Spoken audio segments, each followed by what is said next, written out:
Hello, this is Diane Zach. In this video, I will show you how to use the GroupBox panel and Table Layout Panel controls.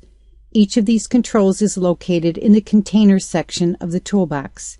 You can use these controls to group together other controls, such as labels, text boxes, and, as you will learn in Chapter 5, radio buttons. I'll begin with the GroupBox control. First, I'll drag a GroupBox control to the form, and then set its text property to customer information.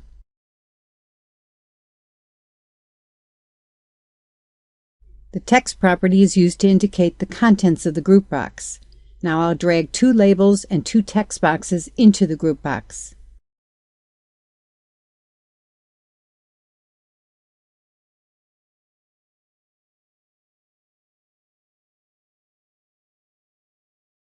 The GroupBox and the controls inside the GroupBox are treated as one unit.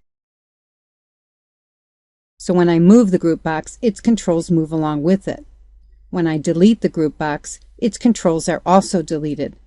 Now I'll undo the deletion to get the GroupBox and its controls back on the form. And then we'll move the GroupBox to the upper left corner. Now I'll drag a panel control to the form and then drag three buttons into the panel.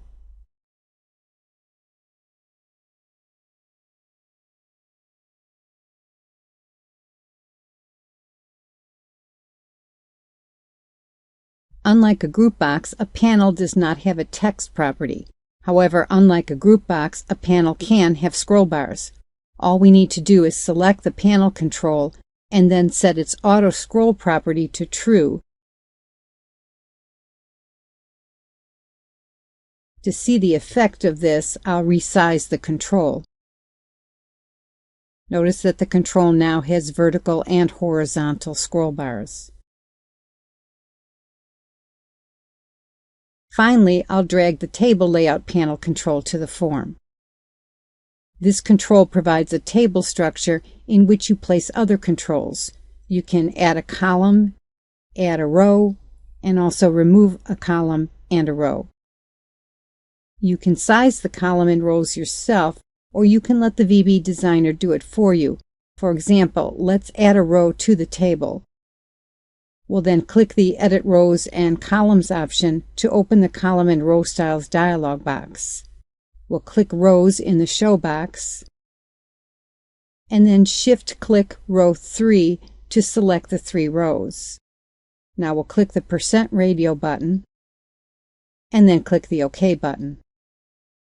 The designer makes the 3 rows the same size. You can verify that by returning to the Column and Row Styles dialog box.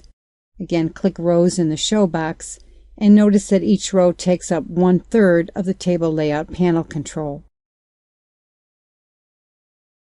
Now I'll drag a label into the first cell in the Table Layout Panel control.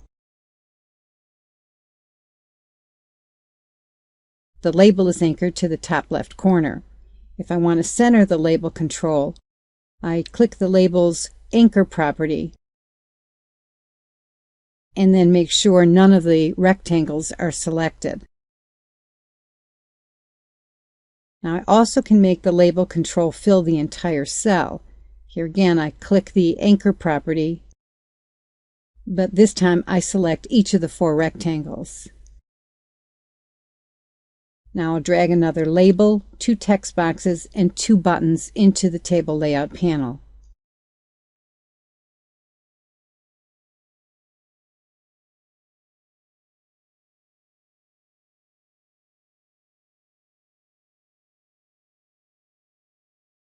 And now we'll save and run the application. Now you may want to put a border around the table cells to make the control look more like a table. So we'll stop the application, and we'll select the Table Layout panel, and then set its cell border property. I'll use the Inset Double setting. Here again we can save and run the application. And notice that the control cells now have borders on them. And now we can stop the application. And you have completed Chapter 2, Lesson A's video. Have a great day.